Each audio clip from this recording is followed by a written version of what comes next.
രുടെയും മുന്നിലിൻ്റെ താല്പര്യം മുതലാളിത്തം ഉണ്ടാക്കുന്ന അന്യവൽകൃത ജീവിതാവസ്ഥയിൽ നിന്നുള്ള മനുഷ്യന്റെ വിമോചനമാണ്. ഇതാണ് ഇർഫാൻ ഹബീബ് പിന്നെ പറഞ്ഞത്. ഗാന്ധിജി ആത്മനിഷ്ഠമായി മുതലാളിത്ത വിരുദ്ധവും സാമ്രാജ്യ വിരുദ്ധവുമായ നിലപാടിലായിരുന്നു. പക്ഷെ ഒരു സോഷ്യലിസ്റ്റ് പരിപ്രേക്ഷ്യത്തിലേക്ക് ഒരുപക്ഷെ അദ്ദേഹം എത്തിയില്ല എന്ന് വേണമെങ്കിൽ പറയുകയും ചെയ്യാം. ഈ എൻലൈറ്റൻമെന്റ് ലിബറലിസം അത് ലളിതമായിട്ട് പറഞ്ഞു കഴിഞ്ഞാൽ പാശ്ചാത്യ നാഗരികത ജന്മം നൽകിയ ഉദാരമാനവവാദം അതിലെന്ത് സംഭവിക്കുന്നു എന്ന് ചോദിച്ചാൽ ലളിതമായിട്ട് പറയാവുന്നത് the transformation of the human subject into an object. വ്യക്തിയെ ഒരു വസ്തുവാക്കുന്നു. കാരണം ഓരോ വ്യക്തിയും തമ്മിലുള്ള ബന്ധങ്ങളിൽ നിന്ന് വ്യക്തിയെ മോചിപ്പിച്ച് സ്വാതന്ത്ര്യം എന്ന് പറയുന്നത് സ്വത്തുടമസ്ഥതയ്ക്കുള്ള അവകാശമാക്കി മാറ്റുന്നത് വഴി ഇൻഡിവിജ്വൽ എന്നതിനെ ഒരു സെപ്പറേറ്റ് എൻറ്റിറ്റി ആക്കുന്നു. വാസ്തവത്തിൽ ഇതിനെതിരായ സൈദ്ധാന്തികമായ ഏറ്റവും വലിയ വിമർശനമായിരുന്നു മാർക്സിൻ്റേത്. Ensemble of social relations. മനുഷ്യൻ സാമൂഹിക ബന്ധങ്ങളുടെ സമുച്ചയമാണ്. ഈ സമുച്ചയത്തെയാണ് കേട്ടോ നമ്മുടെ ഗുരുവിനെ പോലൊരാള് അപരം എന്ന് പറഞ്ഞുകൊണ്ടേയിരുന്നു. ഈ അപരം എന്ന് പറയുന്നത് തന്നെ ഭേദിക്കാനുള്ള മാർക്സ് ബിൽഗ്രാമി പിന്നീട് ഇത് പറയുന്നുണ്ട്. ഈ ഒബ്ജക്റ്റായി മാറുന്നത് വഴി മനുഷ്യർക്ക് എന്താണ് സംഭവിക്കുന്നത്? ലോകവുമായുള്ള ബന്ധം നശിക്കുന്നു, അപരരുമായുള്ള ബന്ധവും നശിക്കുന്നു. And increasing detachment of a wrong kind in one's relation to the world and to others. ലോകത്തോടും മറ്റുള്ളവരോടുമുള്ള ബന്ധത്തിൽ ഇൻക്രീസിംഗ് ഡിറ്റാച്ച്മെന്റ്, ഏറി വരുന്ന ഒരു അകലം ഉണ്ടായി വരുന്നു. അങ്ങനെ സ്വത്തിലേക്ക്, സ്വന്തം എന്നതിലേക്ക് കൂടുതലായി ഉൾവലിയുകയും താനല്ലാത്തതെല്ലാം തനിക്ക് പുറത്ത് ആയി തീരുകയും ചെയ്യുന്ന ഒരു മനുഷ്യാവസ്ഥയുടെ നിർമ്മിതിയാണ് ഇതിൽ സംഭവിക്കുന്നത്. ഇത് മനുഷ്യന്റെ ജെന്യൂൻ സബ്ജക്റ്റിവിറ്റിയെ, ആധികാരികമായ കർത്തൃത്വത്തെ ഇല്ലാതാക്കുകയും കൃത്രിമമായ ഒരു ആദിമധ്യാന്ത പൊരുത്തമുള്ള ഒരു ഉദ്ഗ്രഥിതമായ ഒരു വ്യക്തി എന്ന സങ്കല്പത്തെ രൂപപ്പെടുത്തുകയും അതിൻ്റെ ഉടമാവകാശമാണ് തനിക്കുള്ളത് എന്ന് താൻ തന്നെ കരുതുകയും ചെയ്യും. വാസ്തവത്തിൽ കേരളത്തിൽ ഈ ആശയം ഏറ്റവും ആദ്യം പറയുന്ന ആളുകളിൽ ഒരാൾ, നിങ്ങൾ ചിലപ്പോൾ കൗതുകം തോന്നാവുന്ന ഒരു കാര്യമാണ്, കേസരി ബാലകൃഷ്ണപിള്ളയാണ്. കേസരി ഒരു സാന്ദർഭികമായി പറയുന്ന കാര്യമുണ്ട്. ഉദ്ഗ്രഥിതവും ആദിമധ്യാന്ത പൊരുത്തമുള്ളതുമായ വ്യക്തിത്വം ഇനി മുതൽ ബുദ്ധിശൂന്യരിലും നിരീക്ഷണ പാഠമില്ലാത്തവരിലും മാത്രമേ ഉണ്ടാകൂ എന്ന് 1930 മൂപ്പര് പറയുന്നു. നിങ്ങൾ മാത്രമാണ് എന്നൊരാൾ കരുതുന്നുണ്ടെങ്കിൽ, നിങ്ങളുടെ ഇൻഡിവിജ്വാലിറ്റി എന്ന് നിങ്ങൾ ഉറച്ചു വിശ്വസിക്കുന്നുണ്ടെങ്കിൽ, അത് നിരീക്ഷണ പാഠവുമില്ലായ്മയും ബുദ്ധിശൂന്യതയും കൊണ്ടാണ് എന്ന് അക്കാലത്ത് തന്നെ കേസരി പറയുന്നുണ്ട്. ഇങ്ങനെ ഒരു ഓതന്റിക് സബ്ജക്റ്റിവിറ്റി, ആധികാരികമായ ഒരു കർത്തൃത്വം, ഞാൻ എന്നതിൽ അടങ്ങിയിരിക്കുന്ന നിങ്ങളിൽ അടങ്ങിയിരിക്കുന്ന ഞാൻ എന്നതിലുള്ള ലോകം, ലോകത്തിലുള്ള ഞാൻ, ഈ നിലയിൽ എന്നെ മനസ്സിലാക്കുന്നതിന് പകരം ഞാനും ലോകവും ഞാനും നിങ്ങളും എന്ന വിഭജിതാവസ്ഥയിൽ നാം നമ്മെ മനസ്സിലാക്കുന്നു. ഇതാണ് ആധുനികതയുടെ ക്രൈസിസ്. വാസ്തവത്തിൽ മനുഷ്യൻ ബന്ധം, പക്ഷെ മനുഷ്യർ ബന്ധമായിട്ട് മനസ്സിലാക്കുന്നില്ല, ഒറ്റയായിട്ട് കാണും. ഇങ്ങനെ ഈ ബന്ധത്തെ മുറിച്ച് ബന്ധത്തിലൂടെ നിലവിൽ വരുന്ന എന്നെ ഞാൻ ഒറ്റക്കൊരാളാണ് എന്ന് കണ്ടു തുടങ്ങുന്ന ഒരു വിചാരക്രമത്തിലാണ് ആധുനിക വ്യക്തിഭാവത്തിലെ മൗലികമായ വൈരുദ്ധ്യം. ഇവിടെ നിന്നാണ് ലെവിനാസിനെ പോലൊരു ചിന്തകൻ, അഡോണയെ പോലൊരു മാർക്സിസ്റ്റ് ചിന്തകനൊക്കെ പറയുന്നുണ്ട്, ഫാഷിസം എന്ന് പറയുന്നത് ആധുനികതയ്ക്ക് പുറത്തു നിന്ന് അതിലേക്ക് കുത്തിക്കടത്തിയ ഒന്നാണ് എന്ന് തെറ്റിദ്ധരിക്കരുത്. അതിലെ ആന്തര വൈരുദ്ധ്യത്തിൽ നിന്നാണ് ഫാഷിസം വന്നത്. എങ്ങനെ? ഫാഷിസം എന്താണ് ചെയ്യുന്നത്? Exclusion and annihilation of the other. അപരത്തെ വകഞ്ഞു മാറ്റി അപരത്തെ ഇല്ലാതാക്കിക്കൊണ്ടാണ് ആത്മം നിലവിൽ വരുന്നത്. ഞാനായിരിക്കുന്നത് ഞാനല്ലാത്ത എല്ലാറ്റിനെയും ഒഴിവാക്കിയിട്ടാണ്. അങ്ങനെ ഞാനല്ലാത്ത എല്ലാറ്റിനെയും ഒഴിവാക്കുമ്പോഴാണ് ഞാൻ നിലവിൽ വരുന്നത് എന്ന് ഞാൻ കരുതുന്നതോടെ അപരനിഷേധത്തിലൂടെ നിലവിൽ വരുന്ന ആത്മം ഒരു നിത്യമായ ശത്രുതയെ അതിനുള്ളിൽ നിലനിർത്തും. ഈ ശത്രുഭാവത്തിന്റെ രാഷ്ട്രരൂപമാകുമ്പോൾ ഫാഷിസ്റ്റ് രാഷ്ട്രമായി. അതുകൊണ്ട് ഫാഷിസം എന്നതിൻ്റെ ബീജരൂപം വാസ്തവത്തിൽ ആധുനികമായ ആത്മസങ്കല്പത്തിൽ തന്നെ ഉണ്ടെന്നും ഈ ആത്മസങ്കല്പത്തെ അഴിച്ചു കളയണമെന്നും ലെവിനാസൊക്കെ പറയുന്നുണ്ട്. ഇത് അഡോണോ വേറൊരു നിലയിൽ പറയുന്നുണ്ട്, മാർക്സ് മറ്റൊരു നിലയിൽ പറയുന്നുണ്ട്. അവരുടെ കാലത്ത് ഫാഷിസം ഈ രൂപത്തിലില്ല, പക്ഷെ ഇഷ്യൂ അവർ തിരിച്ചറിയുന്നുണ്ട്. ഗാന്ധിജി അത് തിരിച്ചറിഞ്ഞിരുന്നു എന്നതാണ് ബിൽഗ്രാമിയൊക്കെ ചൂണ്ടിക്കാണിക്കുന്ന ഒരു കാര്യം. എങ്ങനെയാണ് ഈ ഷിഫ്റ്റ് സംഭവിച്ചത്? 4 തരത്തിലുള്ള 4 പ്രവർത്തന ക്രമങ്ങൾ അതിലുണ്ട് എന്ന് ബിൽഗ്രാമി പറയുന്നു. വിശദാംശങ്ങളിലേക്ക് ഞാൻ കടക്കുന്നില്ല. എന്താണ് ഈ ആധുനികതയിൽ വന്ന അടിസ്ഥാനപരമായ അഥവാ അത് മുമ്പോട്ട് വെച്ച സമുന്നതമായ മൂല്യബോധവും മൂല്യവ്യവസ്ഥയും അതിൻ്റെ ജീവിതക്രമവും തമ്മിലുള്ള വൈരുദ്ധ്യത്തിൻ്റെ കാതൽ എന്ന നിലയിൽ 4 ഘടകങ്ങളെ ബിൽഗ്രാമി എടുത്തു പറയുന്നുണ്ട്. അത് നമ്മൾ ശ്രദ്ധിക്കേണ്ടതാണ്. ഒന്ന്, ഏതൊക്കെ തരത്തിലുള്ള പരിവർത്തനം സംഭവിച്ചു? അദ്ദേഹം ഉന്നയിക്കുന്ന ചോദ്യം, how and when did we begin to think of the world not as a place to live in but a place to master and control. ജീവിക്കാനുള്ള ഒരിടം എന്ന നിലയ്ക്ക് ഭൂമിയെ കാണുന്നതിന് പകരം കൈയടക്കാനും നിയന്ത്രിക്കാനും കഴിയുന്ന ഒരിടം എന്ന നിലയിൽ നാം എപ്പോഴാണ് ഭൂമിയെ കാണാൻ തുടങ്ങിയത്, ലോകത്തെ കാണാൻ തുടങ്ങിയത്? 4 കാര്യങ്ങൾ അവിടെ സംഭവിച്ചു എന്ന് അദ്ദേഹം പറയുന്നു. ആ ഷിഫ്റ്റ് എന്താണെന്ന് വെച്ച് കഴിഞ്ഞാൽ from nature to natural resources, പ്രകൃതിയിൽ നിന്ന് പ്രകൃതി വിഭവങ്ങളിലേക്കുള്ള മാറ്റം. ചെറിയ മാറ്റമല്ല കേട്ടോ, പ്രകൃതിയിൽ നിന്ന് പ്രകൃതി വിഭവങ്ങളിലേക്ക് ഉള്ള മാറ്റം. From human beings to citizens, മനുഷ്യർ എന്നതിൽ നിന്ന് പൗരർ എന്നതിലേക്കുള്ള മാറ്റം. ഫ്രം പീപ്പിൾ ടു പോപ്പുലേഷൻ, ജനങ്ങളിൽ നിന്ന് ജനസംഖ്യയിലേക്ക്. ഫ്രം നോളജ് ടു എക്സ്പെർട്ടൈസ്, വിജ്ഞാനത്തിൽ നിന്ന് വൈദഗ്ധ്യത്തിലേക്ക്. ബിൽഗ്രാമി പറയുന്നത് ആധുനികതയുടെ അടിസ്ഥാന വൈരുദ്ധ്യങ്ങൾ ഈ 4 ഘടകങ്ങളിലാണ്.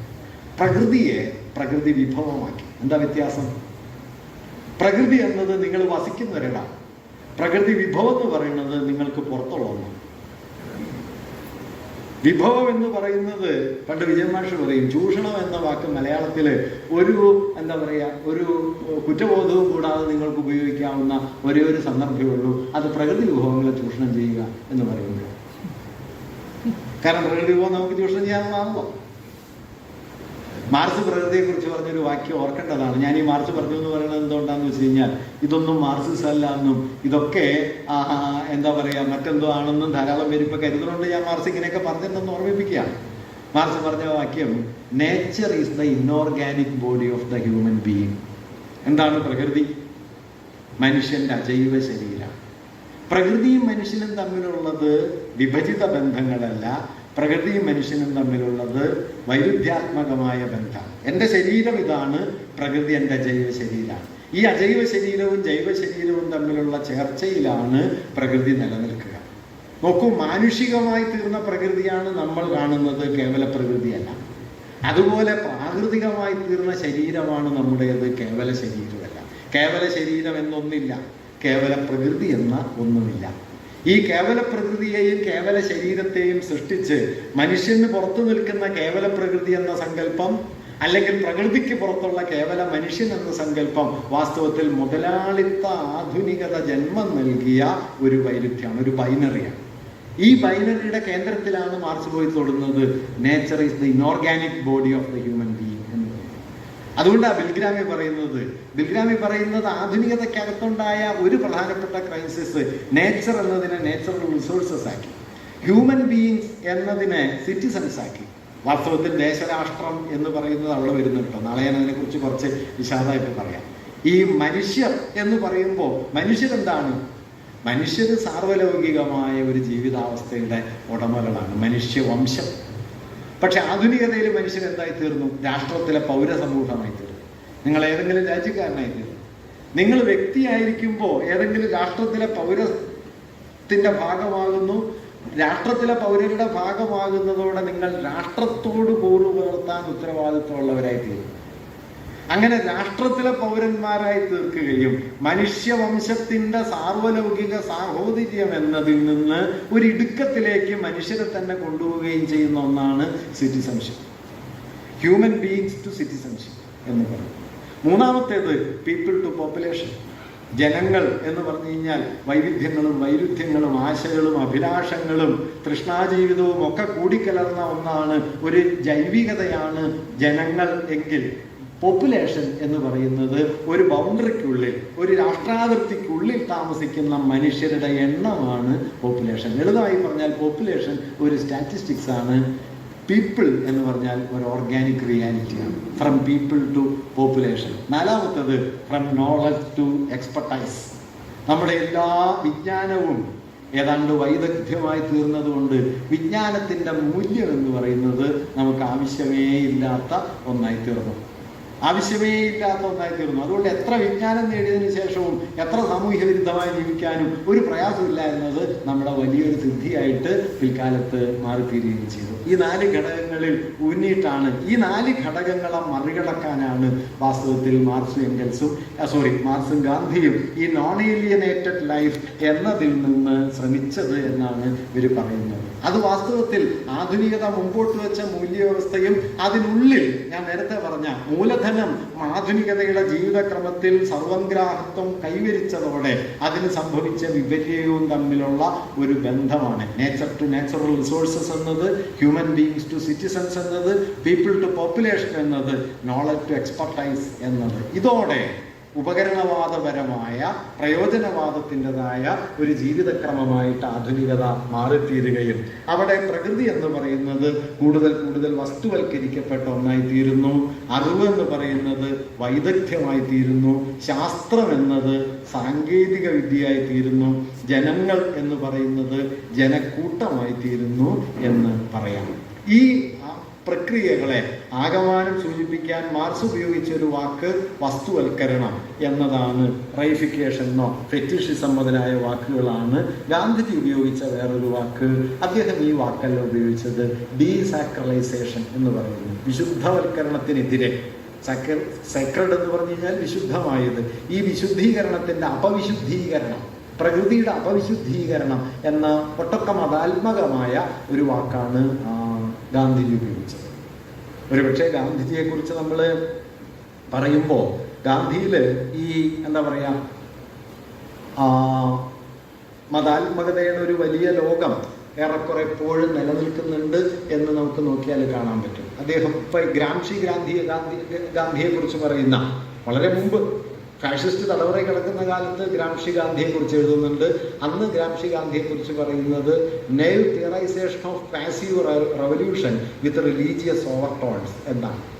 മതാത്മക ധ്വനികളോടുകൂടിയ നിസ്സംഗമായ വിപ്ലവത്തിൻ്റെ സരള സിദ്ധാന്തമാണ് ഗാന്ധിജി അവതരിപ്പിക്കുന്നത് എന്ന് അന്ന് ഗ്രാംഷി പറയുന്നുണ്ട്. അതിലൊരു വിപ്ലവാത്മക അംശമുണ്ട്, പക്ഷെ അതിൽ മതാത്മക ധ്വനികളും ഉണ്ട്.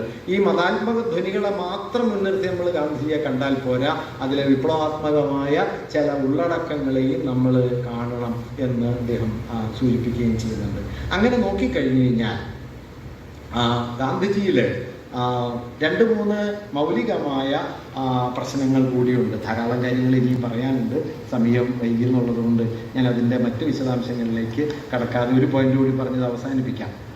അതായത് ഞാൻ ഈ പറഞ്ഞതിൽ നിന്ന് ഞാൻ മുമ്പോട്ട് വയ്ക്കുന്നൊരു വാദഗതി, എൻ്റെ സ്വന്തം വാദഗതിയല്ല, പലരും ബിൽഗ്രാമി അടക്കം, പലരും ബിഗുപരേഖും ബിൽഗ്രാമിയും ഒക്കെ അടക്കം പലരും മുമ്പോട്ട് വയ്ക്കുന്ന ഒരു വാദം എന്താണെന്ന് വെച്ചാൽ, ആധുനികതയ്ക്കുള്ളിൽ അതിൻ്റെ മൂല്യവ്യവസ്ഥയെ സ്വാംശീകരിച്ചുകൊണ്ടും വ്യാവസായിക നാഗരികതയായി തീർന്ന അതിൻ്റെ പ്രയോഗതലത്തെ വിമർശനാത്മകമായി മറികടക്കാൻ ശ്രമിച്ചുകൊണ്ടുമുള്ള ഒരു ഡയലോജിക് റിലേഷനാണ് ഗാന്ധിജി ആധുനികതയോട് വെച്ച് പുലർത്തിയത്. ഇപ്പോൾ ആധുനികമായ ധാർമ്മിക വ്യവസ്ഥ, നമ്മുടെ ഭരണകൂടങ്ങളുള്ള മുമ്പോട്ട് വയ്ക്കുന്ന ജീവിതവും ഗാന്ധിയുടെ വീക്ഷണവും തമ്മിലൊരു വൈരുദ്ധ്യമുണ്ട്. ഗാന്ധിജി മോഡേൺ സ്റ്റേറ്റിന് പൊതുവിലെതിരായിരുന്നു. എന്തുകൊണ്ട്? മോഡേൺ സ്റ്റേറ്റിനെ കുറിച്ചുള്ള ഗാന്ധിയുടെ ഒരു അടിസ്ഥാന വിമർശനം എന്താണെന്ന് വെച്ച് കഴിഞ്ഞാൽ, ഈ തോമസ് ഹോബ്സ് വഴി വികസിച്ചു വന്ന ഒരു ഭരണകൂട സങ്കല്പമാണ്. ഹോബ്സ് പറയുന്നത് എന്താണ്? മനുഷ്യർ സ്വതവേ സ്വാർത്ഥരായതുകൊണ്ട് ഞാൻ നിങ്ങൾക്കെതിരെയും നിങ്ങൾ എനിക്കെതിരെയാണ്. എൻ്റെ താല്പര്യങ്ങൾ നിങ്ങളുടെ താല്പര്യങ്ങൾക്കെതിരാണ്, നിങ്ങളുടെ താല്പര്യങ്ങൾ എൻ്റെ താല്പര്യങ്ങളെല്ലാം. അതുകൊണ്ട് സമൂഹത്തിൻ്റെ ഒരു പൊതു രീതി എന്താണ്? All against all. എല്ലാവർക്കും എതിരെ യുദ്ധം ചെയ്യാവുന്ന ഒരു സാർവത്രികമായ കൂട്ടക്കലാപത്തിൻ്റെ അന്തരീക്ഷമാണ് മനുഷ്യർക്കിടയിലുള്ളത്. ഇതെങ്ങനെ നമ്മൾ പരിഹരിക്കുന്നു? എൻ്റെ താല്പര്യവും നിങ്ങളുടെ താല്പര്യവും തമ്മിൽ കോൺഫ്ലിക്റ്റ് ഉണ്ടാവുന്ന ഒരു പൊസിഷനിൽ വച്ച് നമ്മുടെ സ്വാതന്ത്ര്യത്തെ നിയന്ത്രിക്കാനും സമൂഹത്തെ ഭദ്രമായി മുമ്പോട്ട് കൊണ്ടുപോകാനുമുള്ള അധികാരം നമ്മളൊരു മേൽത്തട്ട് ശക്തിക്ക് നൽകുന്നു. അവർ നമ്മെ നിയന്ത്രിക്കുന്നു. അതാണ് ഭരണകൂടം. അതുകൊണ്ട് ഭരണകൂടം എന്താണ് ചെയ്യുന്നത്? എൻ്റെ താല്പര്യം നിങ്ങൾക്കെതിരാകുമ്പോഴും നിങ്ങളുടെ താല്പര്യം എൻ്റെ താല്പര്യത്തിനെതിരാകുമ്പോഴും അതൊരു കോൺഫ്ലിക്റ്റിലെത്താതെ നമ്മെ നിയന്ത്രിക്കുന്ന ഒരു സംവിധാനമായിട്ട് ഭരണകൂടം മുമ്പോട്ട് വരുന്നു. ഞാൻ എൻ്റെ സ്വാതന്ത്ര്യവും ഭരണകൂടത്തിന് അടിയറവയ്ക്കുന്നു, നിങ്ങൾ നിങ്ങളുടെ സ്വാതന്ത്ര്യവും അടിയറവയ്ക്കുന്നു, ഭരണകൂടം നമ്മെ നിയന്ത്രിക്കുന്നു. ഇതാണ് ഹോബ്സ് മുമ്പോട്ട് വെച്ച ഭരണകൂട സങ്കല്പം. പൊതുവെ പറഞ്ഞാൽ ആധുനിക രാഷ്ട്ര സങ്കല്പം, ഏറെക്കുറെ ഭരണകൂട സങ്കല്പം ഇങ്ങനെയാണ്. ഗാന്ധിജി ഇതിനോട് ഇടഞ്ഞത് അടിസ്ഥാനപരമായ ഒരൊറ്റ പോയിന്റിലാണ്. ഗാന്ധി പറഞ്ഞു, മനുഷ്യർ സ്വാർത്ഥര് മാത്രമല്ല, മനുഷ്യർ സ്നേഹമുള്ളവരാണ്. മനുഷ്യരിൽ സ്വാർത്ഥമുണ്ട്, പക്ഷേ ഈ സ്വാർത്ഥത്തെക്കാൾ ബലിഷ്ഠമായ സാക്രിഫിഷ്യൽ പൊട്ടൻഷ്യൽ മനുഷ്യരിലുണ്ട്. മനുഷ്യരിൽ പരിത്യാഗശേഷിയുണ്ട്, മനുഷ്യന് ഉപേക്ഷിക്കാനുള്ള കഴിവുണ്ട്. പരിത്യാഗം എന്ന് പറയുന്നത്, സാക്രിഫൈസ് എന്ന് പറയുന്നത് മനുഷ്യരിൽ നിലീനമായൊരു ശേഷിയാണ്. ആ ശേഷിയിലാണ് സ്നേഹം നിലനിൽക്കുന്നത്, ആ ശേഷിയിലാണ് വാത്സല്യം നിലനിൽക്കുന്നത്. സാക്രിഫിഷ്യലായ മനുഷ്യന്റെ സാക്രിഫിഷ്യൽ പൊട്ടൻഷ്യലിന്റെ ഏറ്റവും വലിയ രണ്ടാവിഷ്കാരങ്ങളായിട്ട് ഗാന്ധി കണ്ടത് സ്നേഹത്തെയും വാത്സല്യത്തെയുമാണ്. പണ്ട് കുമാരനാശാൻ കവിതയിൽ എഴുതും, അമ്മതൻ നെഞ്ഞ് ഞരമ്പിൽ തങ്ങി ചെമ്മേ ചെഞ്ചോരയെ തന്നെ അമ്മിഞ്ഞ തൂ അമൃതാക്കും മൈത്രി എന്ന്. ചോരയെ പാലാക്കി മാറ്റുന്ന ഈ മൈത്രി, തൻ്റെ ചോരയെ പാലാക്കി മാറ്റി കുഞ്ഞിനെ നൽകുന്ന വാത്സല്യമായി തീരുന്നത് മൈത്രിയാണ്. ഈ മൈത്രിയുടെ മൂല്യം മനുഷ്യരിലുണ്ടെന്നും ഈ മൂല്യത്തെയാണ് മനുഷ്യന്റെ സാമൂഹ്യ ജീവിതത്തിന്റെ അടിസ്ഥാനമാക്കേണ്ടത്, അതല്ലാതെ മനുഷ്യരിലുള്ള ഒരു നിഷേധവാസനയെ അല്ല. അതുകൊണ്ട് സാക്രിഫിഷ്യൽ പൊട്ടൻഷ്യലും അതുപോലെ ഓപ്പോസിഷണൽ പൊട്ടൻഷ്യലും മനുഷ്യരിലുണ്ടെങ്കിൽ, ശത്രുതാഭാവവും പരിത്യാഗഭാവവും മനുഷ്യരിലുണ്ടെങ്കിൽ, ശത്രുതാഭാവത്തെ കേന്ദ്രത്തിൽ നിർത്തി അതിനെ മനുഷ്യ സമൂഹത്തിന്റെ ഘടനാപരമായ ക്രമീകരണത്തിന്റെ അടിസ്ഥാനമാക്കുന്നത് ശരിയല്ല എന്നും, മറിച്ച് പരിത്യാഗത്തിനുള്ള മനുഷ്യന്റെ ശേഷിയിൽ സഹനത്തിന്, ഉപേക്ഷയ്ക്ക്, സ്നേഹത്തിന്, വാത്സല്യത്തിന് ഒക്കെയുള്ള മനുഷ്യന്റെ ശേഷിയിൽ ഊന്നുന്ന മറ്റൊരു മൂല്യക്രമം, ഭരണക്രമം ഉണ്ടാകണമെന്നുള്ളതാണ് ഗാന്ധിജി ആധുനിക ഭരണകൂടത്തിനെതിരെ ഉയർത്തിയ പ്രധാന വിമർശനം. ഈ മറിച്ചായതുകൊണ്ട് എന്ത് സംഭവിച്ചു? ഗാന്ധി 5 കാര്യങ്ങൾ പറയുന്നു. ഒന്ന്, ധാർമ്മികത എന്നത് നാം നിയമപരമായി പാലിക്കേണ്ട തത്വമായി തീർന്നു, അതിന് അനുഭവമൂല്യമില്ലാതായി തീർന്നു. നിയമം അനുസരിച്ച് നമ്മൾ ജീവിക്കണം. എന്തുകൊണ്ട്? നിയമം അനുസരിച്ച് ജീവിച്ചാൽ മാത്രമാണ് മറ്റുള്ളവർ നമ്മളെ ഉപദ്രവിക്കാതിരിക്കുന്നത്. അതുകൊണ്ട് ധാർമ്മികത നിയമപരമായി തീർന്നു, അനുഭവമൂല്യമില്ലാതായി തീർന്നു. മറ്റുള്ളവർ പരിഗണനാർഹരാകുന്നത് നിയമപരമോ സ്വാർത്ഥമോ ആയ പ്രതലത്തിൽ മാത്രമാണ്. ലീഗലായിട്ട് നിങ്ങൾ മറ്റുള്ളവരെ പരിഗണിക്കുന്നു, അല്ലെങ്കിൽ അവരെ കൊണ്ട് നിങ്ങൾക്ക് ഉപദ്രവം ഉണ്ടാവരുത് എന്നുള്ളതുകൊണ്ട് നിങ്ങളെ പരിഗണിക്കുന്നു, അല്ലാതെ അവർ കൂടി ചേർന്നതാണ് നിങ്ങൾ എന്ന ആന്തരിക ബോധ്യത്തിൽ നിന്ന് അവരെ പണിയിരിക്കുന്നില്ല. ഗുരുവിന്റെ വാക്യം ഓർക്കണം, പ്രിയം അപരപ്രിയം അതൻ പ്രിയം, സ്വകീയ പ്രിയം അപരപ്രിയം, ഇപ്രകാരമാകും നയം, അതിനാലേ നരനു നന്മ നൽകും ക്രിയ അപരപ്രിയ ഹേതുവായി വരണം. ഈ അപരപ്രിയ ഹേതുത്വം എന്നത് ആധുനികതയുടെ അടിസ്ഥാന മൂല്യത്തിനെതിരാണ്, അല്ലെങ്കിൽ അതിനെതിരാണ് ആധുനികതയുടെ അടിസ്ഥാനമായ ഭരണകൂട യുക്തി. അത് അപരത്തെ ശത്രുവായി കാണുന്നു. ഇതാണ് ഗാന്ധി ഉയർത്തിയ ഒന്നാമത്തെ വിമർശനം. ധാർമ്മികത നിയമപരമായി പാലിക്കേണ്ട അമൂർത്തമായ തത്വമായി അതിന് അനുഭവമൂല്യമില്ലാതായി. മറ്റുള്ളവർ പരിഗണനാർഹരായി തീരുന്നത് നിയമപരമായതുകൊണ്ടോ സ്വാർത്ഥമായ താല്പര്യങ്ങൾക്കോ കീഴ്പ്പെട്ടായി. 2, മാനുഷികതയുടെ പ്രകാശനമായല്ല, അനിവാര്യവും വേദനാഭരിതവുമായ നിയന്ത്രണമായിട്ടാണ് ധാർമ്മിക മൂല്യങ്ങൾ നമ്മിൽ നിൽക്കുന്നത്. നിങ്ങൾ പാലിക്കേണ്ട, നിവൃത്തിയില്ലാത്തത് കൊണ്ട് പാലിക്കേണ്ട ചില ക്രമങ്ങളായിട്ടാണ് ഇത് നിൽക്കുന്നത്, അല്ലാതെ അനിവാര്യമായ ഒരു അടിസ്ഥാന മൂല്യമായിട്ടല്ല. കെ ദാമോദരൻ പണ്ട് കാലത്ത് കേരളീയർ ഓർക്കാത്തൊരു പുസ്തകം ദാമോദരൻ എഴുതിയിട്ടുണ്ട്. മാർക്സിസ്റ്റ് ഇന്ത്യയുടെ ചരിത്രത്തിലെ അസാധാരണ ഗ്രന്ഥങ്ങളിലൊന്ന് 1960കളിൽ ദാമോദരൻ എഴുതുന്നുണ്ട്. അതിൻ്റെ പേര് ധാർമ്മിക മൂല്യങ്ങൾ എന്നാണ്. യൂറോപ്പിൽ തന്നെ മാർക്സിസ്റ്റ് ഡിസ്കോഴ്സിൽ എത്തിക്സ് ഒരു മേജർ കൺസേൺ ആവുന്നതിന് മുമ്പ് കേരളത്തിൽ അത് എഴുതിയ ആളാണ് ദാമോദരൻ. ആ പുസ്തകത്തിൽ ദാമോദരൻ ഒരു കാര്യം പറയുന്നുണ്ട്. രാത്രിയിൽ ഒരാൾ ഒരു സൂട്ട്കേസിൽ ധാരാളം പണവുമായിട്ട് നടന്നു വരുന്നത് കണ്ടാൽ നമ്മൾ എന്ത് ചെയ്യും? പോലീസും പട്ടാളവും ഒന്നും കാവലില്ലാത്തൊരു സന്ദർഭമാണെങ്കിൽ അത് ഉപയോഗപ്പെടുത്തി അയാളെ കൊലപ്പെടുത്തി ആ പണം മോഷ്ടിക്കാമെന്ന് 100ൽ 90 പേരും കരുതില്ല. എന്തുകൊണ്ട് കരുതുന്നില്ല? മനുഷ്യരിൽ അടിസ്ഥാനപരമായി ധാർമ്മിക മൂല്യമുണ്ട്. നിങ്ങൾ അയാളെ കൊലപ്പെടുത്താതിരിക്കുന്നത് നിങ്ങളെ പോലീസ് പിടിക്കുന്ന കരുതിയത് കൊണ്ട് മാത്രമൊന്നുമല്ല. അങ്ങനെ കരുതി കൊലപ്പെടുത്താതിരിക്കുന്ന ചിലരുണ്ടാവാം. പക്ഷേ 100-99 പേരും അങ്ങനെ ചെയ്യാത്തത് മനുഷ്യരിൽ നിലീനമായ ധാർമ്മിക ബലം കൊണ്ടാണ്. ഈ ധാർമ്മികത മനുഷ്യന് അടിസ്ഥാനപരമായ ഒരു മൂല്യമാണ് എന്ന് ദാമോദരൻ ആ പുസ്തകത്തിൽ പറയുന്നുണ്ട്. ദാമോദരൻ കമ്മ്യൂണിസത്തെ ആ പുസ്തകത്തിൽ വിശദീകരിക്കുന്നത് എങ്ങനെയാണെന്ന് വെച്ച് കഴിഞ്ഞാൽ, മനുഷ്യരിൽ നിലീനമായ ധാർമ്മിക മൂല്യങ്ങൾക്കനുസൃതമായ ജീവിതം കെട്ടിപ്പടുക്കാൻ ലോകക്രമം അവരെ സമ്മതിക്കാത്തതിൽ നിന്ന് ധാർമ്മികമായ ഒരു ജീവിതം സാക്ഷാത്കരിക്കാനുള്ള സാധ്യതയാണ് കമ്മ്യൂണിസ്റ്റ് സമുദായം എന്ന് ധാർമ്മികതയെ മുൻനിർത്തി ദാമോദരൻ എഴുതുന്നുണ്ട്. ഗാന്ധിയുടെ ഈ വാക്യങ്ങളിൽ നിന്ന് അവിടേക്ക് ഒരു വഴിയുണ്ട് എന്ന് ഞാൻ കരുതുന്നു. മാനുഷികതയുടെ പ്രകാശനമായിട്ടല്ല, അനിവാര്യവും വേദനാകരവുമായ നിയന്ത്രണങ്ങളായിട്ട് ധാർമ്മിക തത്വങ്ങൾ മാറിത്തീരുന്നു. അതുകൊണ്ട് തന്നെ പരമാവധി കുറയ്ക്കുകയാണ് വേണ്ടത് എന്ന് നമ്മൾ കരുതുന്നു. അതുകൊണ്ട് സമൂഹം എന്തായിത്തീരുന്നു? ഭയത്തിലും സംശയത്തിലും അധിഷ്ഠിതമായ ഒന്നായിത്തീരുന്നു. ആധുനിക സമൂഹം അടിസ്ഥാനപരമായി ഭയവും സംശയവും നിറഞ്ഞതായിത്തീരുന്നു. അതിലെ ധാർമ്മികതയുടെ അടിസ്ഥാനം ഗാന്ധി പറയുന്നുണ്ട്, non moral motive of fear. അധാർമികമായ ഭയമാണ് ധാർമ്മിക ജീവിതത്തിന്റെ പ്രേരണയായിത്തീരുന്നത്. ഇതൊക്കെ നമ്മൾ ആലോചിച്ച് നോക്കി അറിയാം കേട്ടോ. നമ്മളൊക്കെ സദാചാര ജീവിതം നയിക്കുന്നത് നാട്ടുകാരെന്ന് പറയുന്നത് എഴുതിയിട്ടാണ്. ഗാന്ധി അവിടെയാണ് പോയി തൊടുന്നത്. Non moral motive of fear. അധാർമികമായിട്ടുള്ള ഭയമാണ് നമ്മുടെ ധാർമ്മിക ജീവിതത്തിന്റെ ആധാരമായി തീരുന്നത്. അതുകൊണ്ട് ഒരു തരത്തിലുള്ള reciprocal egoism, enlighten self interest, ഗാന്ധിയുടെ പ്രയോഗങ്ങളാണ്. എൻലൈറ്റൻ സെൽഫ് ഇൻട്രസ്റ്റ്, വളരെ കൂടുതൽ ഉദാത്തീകൃതമായ സ്വാർത്ഥം. ആ സ്വാർത്ഥമാണ് റെസിപ്രോക്കൽ ഇഗോയിസം.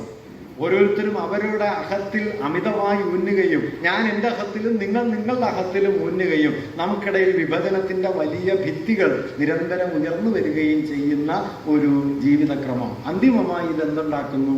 ബിൽഗ്രാമി പറഞ്ഞു നിർത്തുന്നത് development of regimental and militant psyche. തട്ടുതിരിഞ്ഞതും ബലിഷ്ഠവുമായ മനോഘടനകളെ രൂപപ്പെടുത്തുന്നു. ഇങ്ങനെ ആധുനിക നാഗരികത എന്ന് പറയുന്നത് വ്യക്തികളെ അടിസ്ഥാനപരമായി തട്ടുതിരിഞ്ഞ ബലിഷ്ഠമായ ഭയത്തിലധിഷ്ഠിതമായ വിഭജിതമായ മനോഘടനയിലേക്ക് കൊണ്ടുപോവുകയും മനുഷ്യർക്കിടയിലുള്ള സഹജമായ സാഹോദര്യത്തെ, മനുഷ്യർക്കിടയിൽ ഉണ്ടാകേണ്ട സ്നേഹഭാവത്തെ, പരിത്യാഗമൂല്യങ്ങളെ അത് പിൻനിരയിലേക്ക് തള്ളി മാറ്റുകയും ചെയ്യുന്നു. അതുകൊണ്ടാണ് ആധുനിക നാഗരികത എന്നത് നിലനിൽക്കാൻ യോഗ്യമല്ല എന്ന വിമർശനം ഗാന്ധി ഉയർത്തുന്നത്. അതായത് ആധുനികത മുമ്പോട്ട് വെച്ച സമത്വത്തിന്റെ, സാഹോദര്യത്തിന്റെ, സ്വാതന്ത്ര്യത്തിന്റെ, പുരോഗതിയുടെ യുക്തിയെ അതിനകമേ തന്നെ തകർക്കാൻ പോകുന്ന നിലയിലാണ് ആധുനികത വികസിച്ചു വന്നത് എന്നും ഈ വികാസ പ്രക്രിയയുടെ ഘട്ടത്തെ മുൻനിർത്തിയാണ് അതിനെ നിരസിക്കേണ്ടി വരുന്നത് എന്നുമുള്ള ഒരു ഡയലക്റ്റിക്കലായ പൊസിഷനാണ് ഗാന്ധിജി ആധുനികതയോട് എടുത്തത്. ഒരു കാര്യം കൂടി പറയണം, ഞാനത് അടുത്ത സംഭാഷണത്തിൽ പറയാം. ഗാന്ധി മതവുമായി നടത്തിയ എൻഗേജ്മെൻ്റാണ്. അത് മറ്റൊരു വിഷയമാണ്. നാളത്തെ ദേശീയതയുമായി ബന്ധപ്പെടുത്തി അത് പറയാം. അപ്പോൾ ഇവിടെ നമ്മൾ മനസ്സിലാക്കേണ്ട ഒരു കാര്യം, അതുകൊണ്ട് ഗാന്ധിജിയെ ഏകപക്ഷീയമായി ആധുനികനാണോ ആധുനികതാ വിരുദ്ധനാണോ എന്ന ഒരു ബ്ലാക്ക് ആൻഡ് വൈറ്റ് ചിത്രത്തിനകത്ത് പ്രതിഷ്ഠിക്കുന്നതിൽ വലിയ അർത്ഥമില്ല എന്നാണ് ഒരുപക്ഷെ ഗാന്ധിയെക്കുറിച്ച് നമ്മുടെ കാലത്ത് ജീവിച്ചിരിക്കുന്ന ഏറ്റവും വലിയ ചിന്തകന്മാരിൽ ഒരാളായിട്ടുള്ള ബിൽഗ്രാമിയെ പോലെ ഒരാൾ സൂചിപ്പിക്കുന്ന ഒരു കാര്യം. ഞാൻ ബിൽഗ്രാമിയുടെ ഒരു കാര്യം പറഞ്ഞത് മാർക്സിനെയും ഗാന്ധിയെയും ചേർത്ത് വയ്ക്കാൻ ശ്രമിക്കുകയും ഒരുപക്ഷെ മാർക്സിന്റെ ചിന്താപാരമ്പര്യത്തെ ഗാന്ധിയുടെ ചിന്താപാരമ്പര്യത്തോട് ചേർത്തൊരച്ചു നോക്കാൻ ശ്രമിക്കുകയും ചെയ്ത വലിയൊരു വഴി ഗാന്ധിയിലുണ്ട് എന്നതുകൊണ്ടാണ്. ഇവിടെ ഒരു കാര്യം കൂടി സൂചിപ്പിച്ച് ഇത് അവസാനിപ്പിക്കാം. എന്താണ് തുടക്കത്തിൽ പറഞ്ഞ മതവർഗീയതയുടെ യുക്തിയുമായി ഇതിനുള്ള ബന്ധം? മതവർഗീയതയുടെ യുക്തി എന്താണ്? അടിസ്ഥാനപരമായി ഞാൻ നേരത്തെ പറഞ്ഞ ഭയത്തിൻ്റെ, വിദ്വേഷത്തിൻ്റെ, വിഭജനത്തിൻ്റെ, വെറുപ്പിൻ്റെ യുക്തിയെ ഒരു സമൂഹത്തിൽ സാർവത്രികമായി പടർത്തുക എന്നതാണ് ഫാഷിസ്റ്റുകളുടെ അടിസ്ഥാന സ്വഭാവം. അത് ഗാന്ധിജി കോടതിയെക്കുറിച്ച് പറയുമ്പോൾ പറയുന്ന കൗതുകമുള്ളൊരു കാര്യമുണ്ട്. ഗാന്ധി പറയുന്നത് രണ്ടാളുകൾക്കിടയിൽ ഒരു തർക്കം ഉണ്ടായാൽ 1 മണിക്കൂർ തമ്മിലിരുന്ന് വർത്താനം പറഞ്ഞാൽ തീർക്കാവുന്ന ഒരു തർക്കത്തെ 50 കൊല്ലത്തെ തീരാത്ത വ്യവഹാരമാക്കുന്ന ഏർപ്പാടാണ് ഈ കോടതി എന്ന് അദ്ദേഹം പറയുന്നത്. അത് വളരെ മർമ്മസ്പർശിയായ ഒരു ഒബ്സർവേഷനാണ്. മോഡേൺ മെഡിസിനോടുള്ള അദ്ദേഹത്തിന്റെ വിമർശനങ്ങളിൽ ഒന്ന്, അതിലൊക്കെ വൈരുദ്ധ്യമുണ്ട് കേട്ടോ. ആദ്യം മോഡേൺ മെഡിസിനെതിരെ പറയുകയും അപ്പൻഡിക്സിന് സ്വയം ചികിത്സിക്കുകയും ചെയ്ത ആളാണ്. ഞാനതൊന്നൊരു കുറ്റമായിട്ട് പറയുകയല്ല. ഈ വൈരുദ്ധ്യങ്ങളൊക്കെ ഉണ്ട്. വൈരുദ്ധ്യങ്ങളുടെ കൂടി പേരാണ് മനുഷ്യാവസ്ഥ എന്നുള്ളത്. വൈരുദ്ധ്യങ്ങളൊന്നുമില്ല എന്ന് മനുഷ്യർക്ക് കരുതാൻ പറ്റുന്നത് ഒന്നുകിൽ ജീവിക്കാതിരിക്കുമ്പോഴാണ്, അല്ലെങ്കിൽ തങ്ങളുടെ വൈരുദ്ധ്യത തിരിച്ചറിയാതിരിക്കുമ്പോഴാണ്. അതൊരു സന്തോഷമാണ്.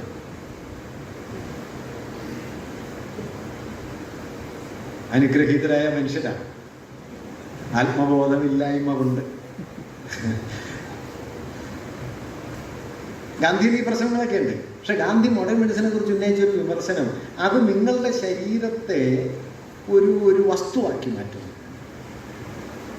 ഈ വസ്തുവൽക്കരണം, റൈഫിക്കേഷൻ എന്ന് പറയുന്ന ആ വസ്തുവൽക്കരണം ഗാന്ധിയുടെ വിമർശനത്തിന്റെ കേന്ദ്രത്തിലുണ്ട്. അപ്പൊ ഫാഷിസ്റ്റ് പൊട്ടൻഷ്യൽ എന്ന് പറയുന്നത് എന്താണ്? മനുഷ്യർക്കിടയിൽ സഹജമായിട്ടുണ്ടാകേണ്ട മൈത്രിയെ, മനുഷ്യർക്കിടയിൽ സഹജമായിട്ടുണ്ടാകേണ്ട സ്നേഹത്തെ, സാഹോദര്യ ഭാവത്തെ, വാത്സല്യത്തെ, ആ വാത്സല്യവും സ്നേഹവും സാഹോദര്യവും മാർസിന്റെ മറ്റു അനാവലികളിൽ പറഞ്ഞാൽ ഒരുവൻ അപരന്റെ വാക്കുകൾ സംഗീതം പോലെ ശ്രവിക്കുന്ന ഒരു ജീവിതത്തിന് വേണ്ടിയുള്ള അഭിലാഷത്തിന് പകരം അപരന്റെ വാക്കുകൾ വിദ്വേഷത്തിൻ്റെയും വെറുപ്പിൻ്റെയും പകയുടെയും മാത്രം സ്രോതസ്സായി കാണുന്ന ഒരു ജീവിതക്രമത്തിൻ്റെ രൂപപ്പെടലാണ് ഫാഷിസം. അപരൻ ശത്രുവാണ്.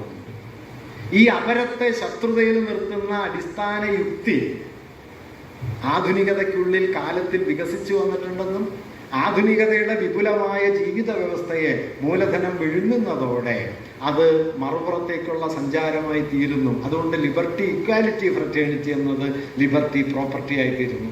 ലിബർട്ടി പ്രോപ്പർട്ടി ആയി തീരുന്നതോടെ പ്രോപ്പർട്ടി വ്യക്തിയെ ഒറ്റതിരിഞ്ഞ് ഒന്നാക്കി മാറ്റുന്നു. ഒറ്റതിരിഞ്ഞ് ഓരോ വ്യക്തികളും മറ്റെല്ലാ വ്യക്തികൾക്കും എതിരായി തീരുന്നു. അതോടെ സാഹോദര്യം എന്നത് ചെതറുകയും ഒറ്റതിരിഞ്ഞ് അറ്റോമിക് ഇൻഡിവിജ്വലിസം എന്നത് നിത്യശത്രുതയുടെ ഒരു ജീവിതക്രമത്തെ ഉണ്ടാക്കിയെടുക്കുകയും ചെയ്യും.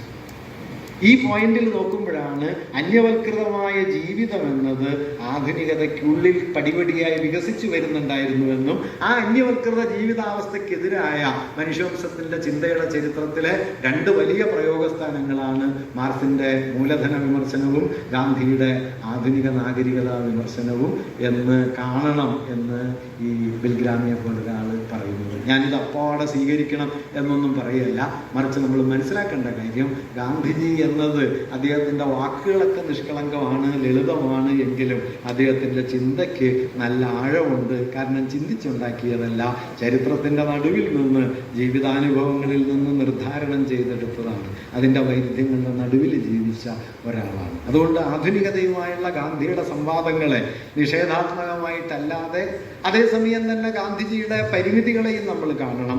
ആ പരിമിതി ഒന്നാമത്തെ എന്താണെന്ന് വെച്ച് കഴിഞ്ഞാൽ, ഞാൻ നേരത്തെ പറഞ്ഞതുപോലെ ആധുനികതയുടെ വ്യവസ്ഥാപരമായ ഉള്ളടക്കത്തെ, മുതലാളിത്തത്തിന്റെ ഘടനാപരമായ സംവിധാനങ്ങളെ, മൂലധന ബന്ധങ്ങളെ ആഴത്തിൽ തിരിച്ചറിയുന്ന ഒരു വിമർശന പദ്ധതിയിലേക്ക് ഗാന്ധി എത്തിയില്ല എന്ന് ഇർഫാൻ ഹബീബൊക്കെ സൂചിപ്പിക്കുന്നതിൽ ഒരു വസ്തുതയുണ്ട്. ഇതുപോലെ തന്നെ ആധുനികത ജന്മം നൽകിയ രാഷ്ട്ര സംവിധാനങ്ങളെയും അതിൻ്റെ ഘടനാപരമായ അംശങ്ങളെയും സൂക്ഷ്മാംശങ്ങളിൽ മനസ്സിലാക്കാതെ സാർവത്രികമായ ഒബ്സർവേഷൻസിലേക്ക് ഗാന്ധി പലപ്പോഴും എടുത്തു ചാടുന്നത് നമുക്ക് കാണാൻ പറ്റും. ഇപ്പൊ ഹിന്ദു സ്വരാജിൽ നോക്കിയാൽ അദ്ദേഹത്തിന് വംശീയം എന്ന് പറയാവുന്ന മുൻവിധികൾ പോലും ചിലപ്പോഴുണ്ട്. ഇപ്പൊ ആസാം ജനതയെക്കുറിച്ച് അവർ പിടിച്ചുപറിക്കാരനാണ് എന്നൊക്കെ ഹിന്ദു സ്വരാജിൽ ഗാന്ധി എഴുതുന്നുണ്ട്. അദ്ദേഹം അതിന് മാപ്പുമൊക്കെ പറയുന്നുണ്ട് പിന്നീട്. അങ്ങനെയുള്ള നിരീക്ഷണങ്ങളൊക്കെ ചില സന്ദർഭങ്ങളിൽ അദ്ദേഹത്തിൻ്റെതായിട്ട് വരുന്നുണ്ട്. വംശീയ മുൻവിധികൾ ഒക്കെ ഉള്ള ധാരാളം നിരീക്ഷണങ്ങൾ അദ്ദേഹത്തിൻ്റെതായിട്ട് വരുന്നുണ്ട്. അത്തരത്തിൽ എന്താ പറയുക, പലതരത്തിലുള്ള ഘടനാപരമെന്ന് വിളിക്കാവുന്ന പരാധീനതകൾ അദ്ദേഹത്തിനുള്ളപ്പോഴും ആധുനികതയിൽ നിലീനമായിട്ടുള്ള ഈ ഗാഠമായ ഒരു വൈരുദ്ധ്യത്തെ ഒരുപക്ഷെ ഗുരുവിനെ പോലൊരാള്, അല്ലെങ്കിൽ മാർസിനെ പോലൊരാള്, അല്ലെങ്കിൽ ആധുനികതയ്ക്കുള്ളിൽ നിന്ന് തന്നെ അതിൻ്റെ വിപരീത സഞ്ചാരത്തെ വിമർശനാത്മകമായി നോക്കിക്കാണാൻ ശ്രമിച്ച വലിയൊരു പാരമ്പര്യം, ആ പാരമ്പര്യത്തിൻ്റെ ഭാഗമായിട്ടാണ് ഗാന്ധിജി നിലകൊള്ളുന്നത്. അതല്ലാതെ ഹിന്ദുത്വവാദികളെന്ന് പ്രചരിപ്പിക്കാൻ ശ്രമിക്കുന്നത് പോലെ ആധുനികതയുടെ വിപരീത സ്ഥാനത്തെ ഒരു മതാത്മകവാദിയോ നെഹ്റുവിൻ്റെ ശത്രുവോ അല്ലെങ്കിൽ പാരമ്പര്യത്തിൻ്റെ കേവലാരാധകനോ അന്ധവിശ്വാസങ്ങളുടെ പ്രചാരകനോ ഒന്നുമായിട്ടല്ല ഗാന്ധിജി നിലനിൽക്കുന്നത്. തീർച്ചയായിട്ടും അന്ധവിശ്വാസമൊക്കെ ഉണ്ട് കേട്ടോ. നേരത്തെ പറഞ്ഞ ടാഗോറുമായിട്ടുള്ള അദ്ദേഹത്തിൻ്റെ തർക്കമുണ്ടല്ലോ, ബീഹാറിലെ ഭൂകമ്പം ഐത്താചരിച്ചതിനുള്ള ദൈവശിക്ഷയാണെന്നൊക്കെ പറയുന്ന തരത്തിലുള്ള കാര്യങ്ങൾ ഗാന്ധിയിലുണ്ട്.